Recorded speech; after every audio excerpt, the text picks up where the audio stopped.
I got a question for everybody. If you believe that the energy and action of the Latino community is going to translate to inspiration across the nation from an education standpoint, it's going to take us to new heights. I'm talking about infinity. I want to hear you make some noise right now. There you go. That's right.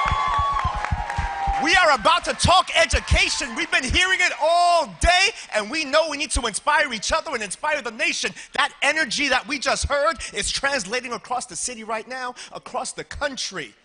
You see, because what we need is exactly that, and we're about to have a great conversation about it. All right. All right. Let's get into it. Joanny. Yes. First question for you. Want to talk a little bit about the barriers, right? What are some of the barriers that are out there from an education standpoint that impact our community? Okay, great question. But first of all, she asked for Latinas in technology. Here you have the first one. Okay, barriers. To me, the biggest barrier is the cost of education in the United States. When you look at the availability of grants, scholarships that go to Hispanic students, some of them are there, but the problem is that our Latino community doesn't have the support of parents that know how to speak English, that know how to go through the process of applying to universities, and to actually apply for financial aid, and even for the grants and scholarships. It's a daunting process. I personally just went through it with my son. And I kid you not. I mean, the process is so complicated that if you are a first-generation student where your parents don't speak English, it is impossible to go through it, right, unless you have help. So I think one of the things we need to do as a community is come up with a way to establish a process in which we can help these students go through that application process, fill out the applications, do the essays, you know, all of the process that they by themselves cannot do.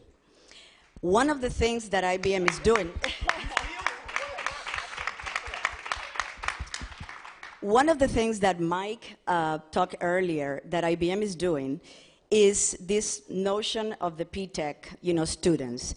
And what is really important is that P-TECH allows you to basically get a high school diploma, but also continue to go into a 2-year degree, an associate degree in technology at no cost to the student.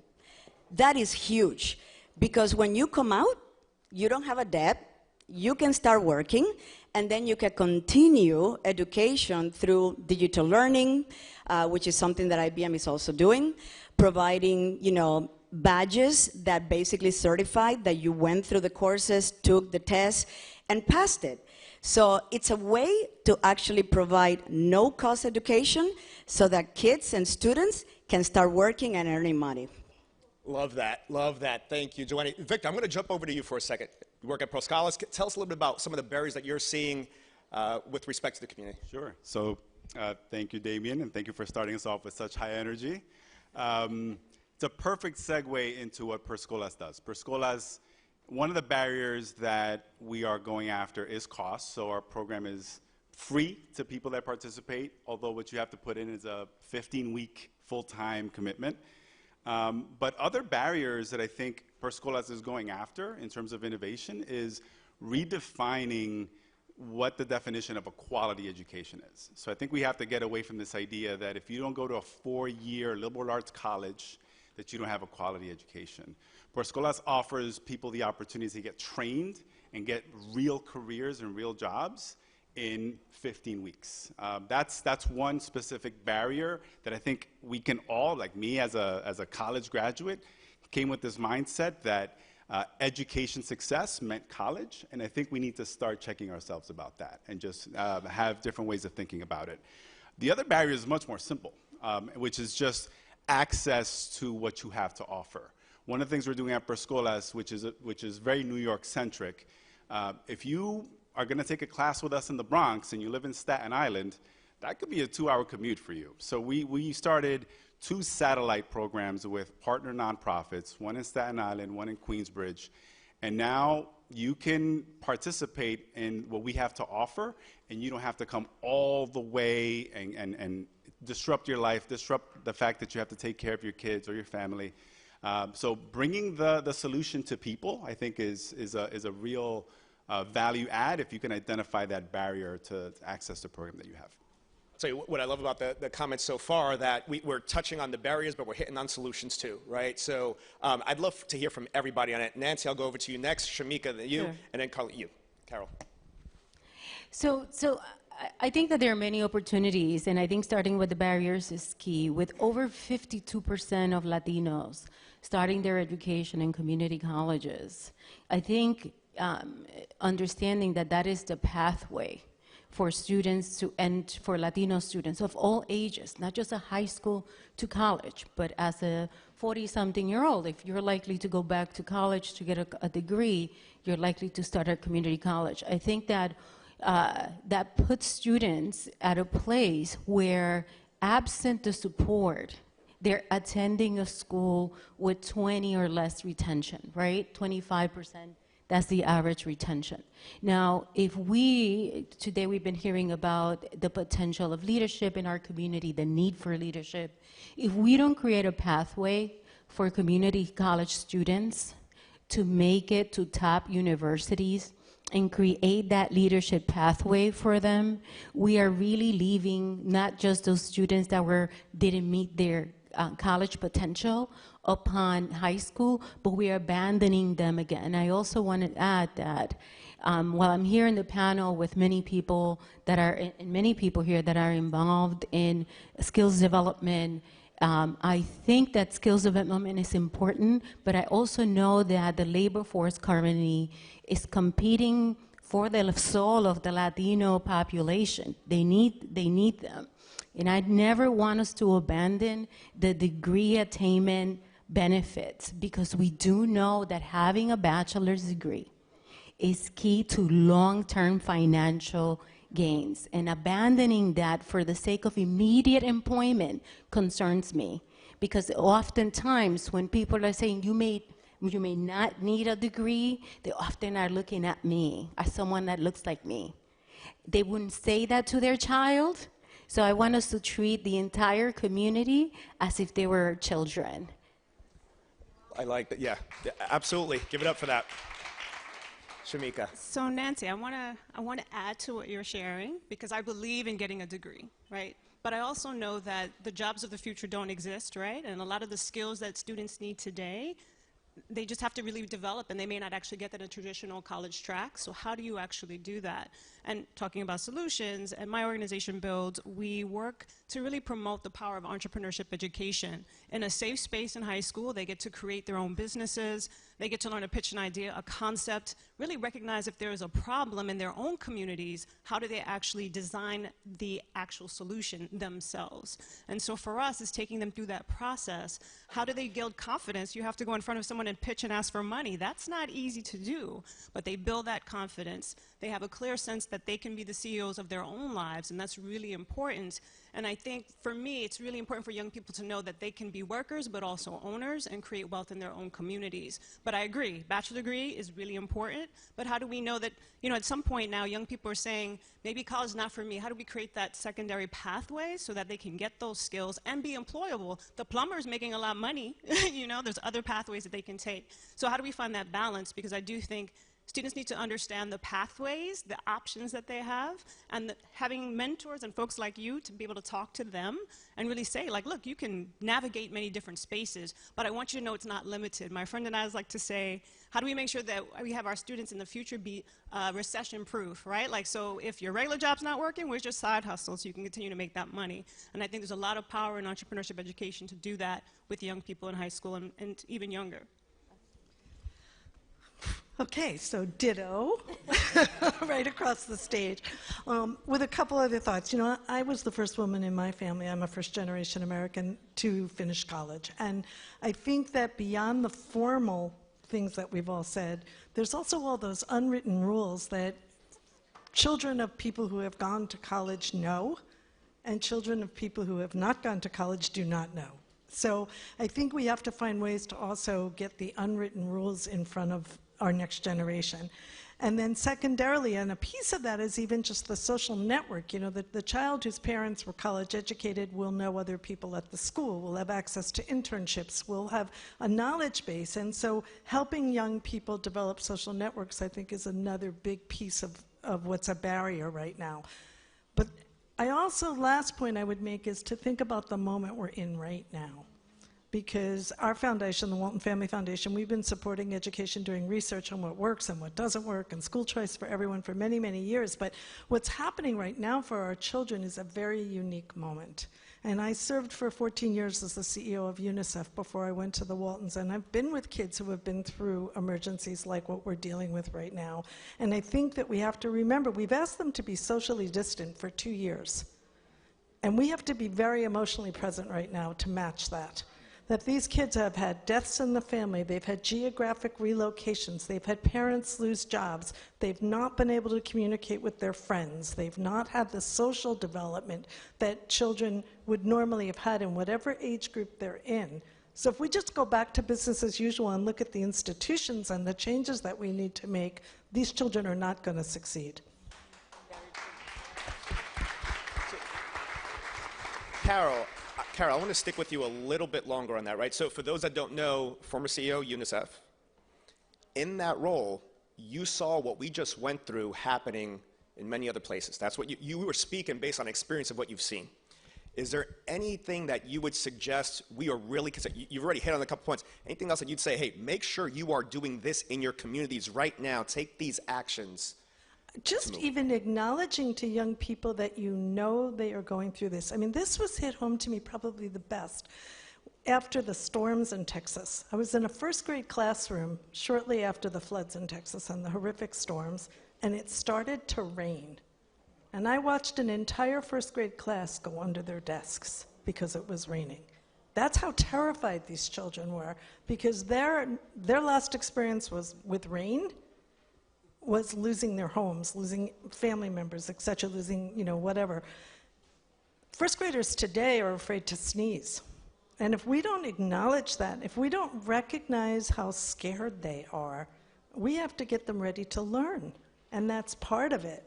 And having been in countries where there have been epidemics, this is the first pandemic I've seen, but that is part of the culture of going back to school, is not being afraid of your neighbor, is not being afraid to step outside your house, is being in a classroom and participating. And I think those are all necessities to thinking about the rethink of school. Thank you for sharing that. So we have 22 minutes left. We have a bunch of questions. We have 25 questions left, so it's going to take us a while. Just kidding. Claudia, I'm just kidding. Just kidding. What I want to hit on is, so a lot of actions, right? We want to take action. So first, I want to talk about what should we stop, then what should we start, and third, what should we be scaling? Oh my gosh. So Shamik, I want to start with you. You can hit on any one of the three if you'd like.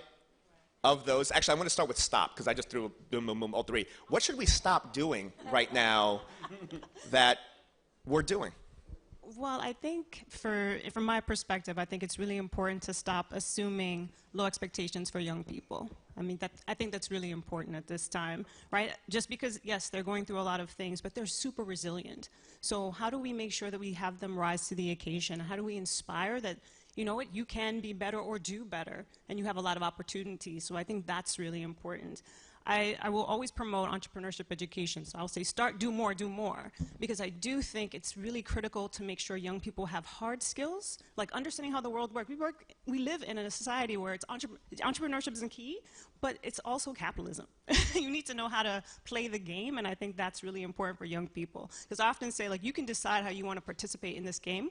You can either make money, lose money, but once you understand it, it's your choice to really figure out how you show up. So I'm always going to push entrepreneurship education for those hard and soft skill developments. Awesome, love that. Victor? The stop question is a really tricky one, because whenever you say stop, you're probably talking about removing somebody's job. So I'll put on my former district CFO hat here. I think there's a lot of programs and a lot of investments that school districts are making across the country that They're doing because that's what they did last year. They're doing that's because it's the way it's always been done. So I would just say stop assuming that it's working, and really look at data and see where you need to invest for high ROI. I don't want to name specific programs, but I have a few in my head if you want to ask me later which programs I would stop doing at a school district. And in terms of starting, I think it's that. I think it's looking at proven programs that for every dollar you invest, you're getting more than $1 back in return, that are really helping us close this STEM workforce gap that we have, right? The Pew Research study most recently showed that if we keep doing what we're doing for our Hispanic and Black communities, it's going to take us about 35 years to close the gap between the available jobs and the workforce that we're developing through traditional systems. So I think we just have to try different things and stop assuming that there's only one solution to the problem. So I'm going to shift up a bit. It's the benefit of being the moderator. You can shift up when you want. So we're gonna continue with stop for anyone that wants to say it, and then don't go to start yet. Then afterwards, we're going to do start and scale kind of together, because what I don't want is there to be any confusion amongst anybody of they said to stop that, did they say to start that, what did they say? And so I don't want there to be any confusion with that. So, Carol, I'll ask you, what do you have any thoughts on what we should stop? Yeah, but I may cheat on the start. The benefit of you having the microphone. Okay, so that's true, that's good. I think what we have to stop is drawing hard lines between us. We are so divided right now in this nation that we are not finding common solutions. And we have to stop being unwilling to talk to the people who disagree with us. Because until we stop doing that, we can't start trying to find common solutions. Very powerful.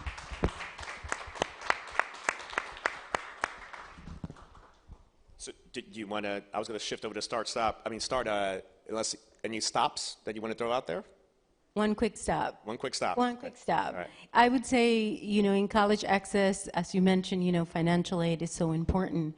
And I think that if the average Pell Grant is somewhere around, let's say $10,000 in a college education, it's much more than that. We have to stop only considering FAFSA as the only way to access financial aid, given that private institutional aid outdoes anybody. And so being able to get Latinos to access institutional aid through the CSS profile, or better yet, a better application for financial aid, it's so important that we do that. So we got to stop.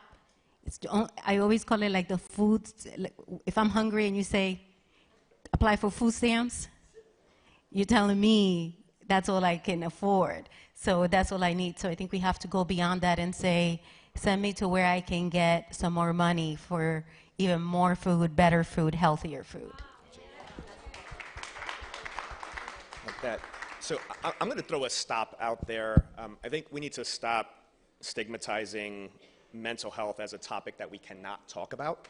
I think we need to be willing, and not just willing, but making sure for our family members, for our community, making sure we're there for folks. I cannot express the number of folks that I've engaged with over the past year that, based on what's happening today, there's a lot happening emotionally inside. And oftentimes, within my family, and I think a lot of others in the Latino community, we don't necessarily talk about those things, and we should. Let's go over to start. We've talked about barriers, we've talked about stopping things. It's like, okay, let's get positive, even more positive. All right, so what should we, I'm gonna start with you, Joanny. What should we start doing more of, or start doing, or scale? So we talked before that IBM is very committed to start looking at individuals that basically don't have a 4-year, degree, and allowing them opportunities to gain the skills that they need through a apprenticeship program that IBM has launched that allows them to work while they'll gain the skills, the new skills, right? Because it's very difficult sometimes for a person that has to provide for their family to say, I only can do this because that's the only thing I know how to do, but I will love to get into technology, for example. And there's no way for them to do it because they have to earn a living. So the whole idea of the apprenticeship program is bringing the framework, the playbooks, the guidance to a lot of corporations in the United States so that they can start this apprenticeship program, being able to bring, candidates, give them an employment, but also give them the tools to get that new skills and to learn about new technology. I mean, we're talking about quantum computing, about AI, about, being a data scientist, all of these new things that are, that we hear about that are so important, and they're earning a living and learning at the same time. We need to do more and more of that. And every corporation in the United States should be starting that kind of program. Love that, absolutely. But let me ask you, how many people here know what an HSI is? Okay, so HSI, Hispanic Serving Institution, colleges 2-4 years that have at least 25% population being Latino. Side note, 3.3 million Latinos that are in post-secondary education right now. 2/3 are in HSIs across the country, many of which are community colleges, those 2-year schools where, to the point that was mentioned earlier around helping them understand what are the access points to the opportunities that are out there. So what you're describing and what's been described a lot is how do we help those that are in those schools more be able to connect into these opportunities? So I ask you all to consider, what will you do? What commitment will you make to yourself? Send a letter to yourself. Send it to someone to give it back to yourself 6 months from now. And did you act on it? To Claudia's point of we're making commitments right now, what commitment will you make to engage with those schools? Because it touches on all this over here. Nancy. Yes. What would you start or scale out? I think going back to all of us working together, I think it's really important whether a Latino is in an apprenticeship program or is in a community college, that we all see the leader in that student, and that as such, we take them seriously enough to make the recommendations for them to meet their highest college degree potential. And that includes making sure that that student considers the schools that can meet their highest needs, which usually means an institution that has the institutional aid to fully support the student, including mental health issues, if any, including not being a scholarship kid that can never go back home. And as we know, for the Latino population, family support and household support is so important. So I think that if we have to find institutions that can provide wraparound services, but that also we all have to take the responsibility to make sure that those students can have access from the access point that they are in. So that's so important. Absolutely. Carol, what are some thoughts? I think what we need to scale is to raise the profile of the consumers of education, the students and the parents, and that they have to be partners with educators in the decision-making of what school is going to be right now. Because so much of it is left to our legislators who, with due respect, are not educators and who may or may not have children in the very systems that they're legislating. So things like the Parents Union, which represents all 50 states as well as Puerto Rico, or something like I'm going to get the name wrong, so let me just think of where it is in my notes. But in New Orleans, there's a really, really good example of a parents group that's working in partnership with the educators that has changed the outcome of the students. So raise the profile of parents and students in the discussion. Love that. And to the point, how many people have heard of Teach for America before? Awesome. Yes, I want to hear that. Well, right? How many people know that's a Latina that's a CEO of Teach for America? Awesome. Right. Consider teaching. 25% students are Latino in the schools. It's single digits, I believe, that are actual teachers. And those teachers in the school, that representation there actually matters. So consider that in terms of the actions, and it hits on being able to be in positions to actually change things as the world is being redefined and how teachers are going to be teaching. Victor, what are some thoughts? I agree with everything that's been said so far. And I'll layer on top of that. Investing in programs that are proven, that have data and clinical trials that show you results for the dollars that are being invested. I think the thing that I'll add that we haven't necessarily focused on as much is cross-sector collaborations, right? So one of the things I really love about Per Scholas is you have corporate, right? So we have a lot of large clients like JP Morgan, Chase, and Barclays. We're a nonprofit, but we're also trying to do business with school districts, LAUSD, and school districts that have really effective adult education programs. You can start to put together a solution that can work for both high school students and 18 to 24-year-olds and people that are looking for a career switch in their 20s and 30s. And you can get some really good learnings across all of those sectors. I think we've got to do a lot more of that. There's so many things in my head at the moment. I'm like, ooh, we could do so many things. So one thing I will share is the peer-to-peer. So, when you have students who go off to college are successful, let's say they're sophomores and juniors, when you have the new class coming in, how do you best support those persons who are freshmen needing to navigate the space or go argue and go deal with financial aid? I used to be on Burst or Hold. I know what that feels like. So how do you make sure you still get fed even though your bill's not paid yet? But it was paid. So I think that peer-to-peer relationship is going to be important for young people as we continue to move forward, particularly as you're wrestling with mental health issues. You need to have a peer that you can look to able to say, I'm having a hard time. The other thing that came to mind was continuing the technology, really leveraging that in education. How do we use digital assets to reach much more students, right? Continuing that work. And also, how do we work together as a community? You heard a lot about mentoring, but it's really social capital, teaching young people to be able to tap into the network. So if you have a mentor, be able to say it's okay to ask for help. I think that's critically important because sometimes there's shame in saying hey, I'm not understanding something. But I want to make sure that young people understand asking for help is a good thing because so many more doors can be opened and that network is critical. And someone should start a company providing financial aid for parents and maybe you don't charge a lot, right? Just do that very basic, but you can really empower and mobilize an entire community. A lot of other communities do that. They spend time educating folks how to navigate the system. That is a future business. And please, if you want to throw some dollars my way after you start that business, all good.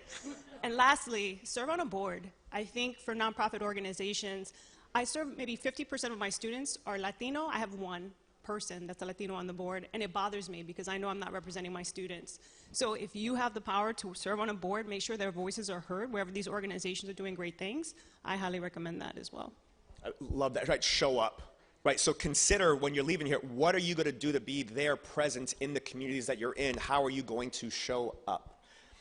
We have 7.5 minutes. I was going to try to ask for each person having 2 minutes, kind of a closing remarks, what you would like to say. So it's not going to be 2 minutes, maybe 1.5 minutes.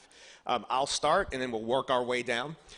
What I will say is this. My dad so I am the shyest person any of y'all will ever meet. I promise you. It doesn't look like it. Doesn't seem like it. I asked my wife out, no lie, by literally taking a piece of paper, throwing it at her as I ran by, and I did not stop. I just kept running, and eventually she said yes. That's how shy I am. The reason why I am the way I am when I'm up here, my dad would always tell us, don't half bleep things, right? If you're going to be there. Show up. Be present.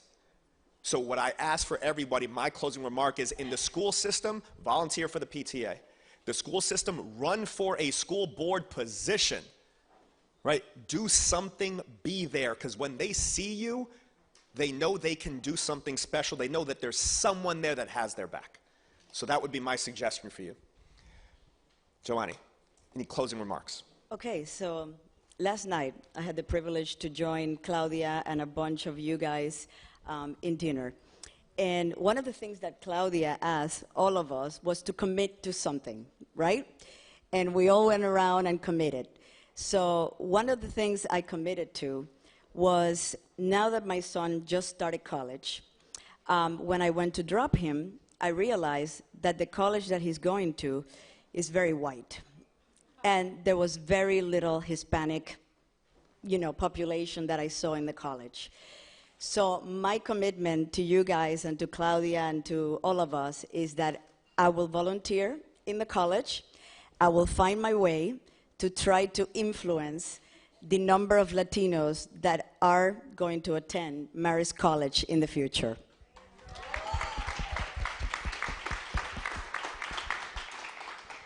So for me, I would say if you learn anything from me, it's that no person should have to pay a college fee to apply to a college institution, especially if they're low or middle income. Please know that I haven't, in 15 years that I've been doing what I do for a living at Kaplan, it has been, I have paid zero application fees. And I want you to tell every child, every parent, that the easiest way for you to get a fee waiver for apply is just to ask for it. You do not need to submit proof of anything. So there is nothing there. So there is absolutely no requirement for proof of income to get a fee waiver. However, that doesn't apply to state institutions. State institutions will require you to submit proof. So that's a barrier that many students would say, I did not apply to that school because I didn't have the money. So please know that that barrier is removed, and that the CSS profile, which is for institutional aid, you can request for individual waivers by the school and not even involve the institution. So please keep that in mind. So I'm going to go a whole different route and say that at the Walton Foundation, we took a look at the city of Austin to see why they were suddenly growing and being more successful than most cities in the country. And one of the things that we learned is that they were imagining the jobs 2 years out, working with their community colleges to create programs to prepare those students to take those jobs 2 years out. And we're testing that model right now in Bentonville, Arkansas. We know there's a medical school being built in the area, and so we made a list of all of the jobs that would require 2-year certification, and then all of the jobs that those 2 years could be rolled into a 4-year. And we are challenging the Northwest Arkansas Community College, and they have agreed to offer programs that will fill those jobs. Next piece, though, is to get the providers of those jobs to commit to the education institutions. If you put kids through those programs and they pass, we will give them jobs. So many of you here have the opportunity to influence your local community college if you take the time to imagine what you're going to need 2 years out and then make that commitment to the students who are enrolling. I think the last thing I would say is I hope it's consistent with what I've been saying so far, right? I think it's moving away from either or thinking, right? There isn't just one solution. There isn't just one way to close this opportunity gap that we have.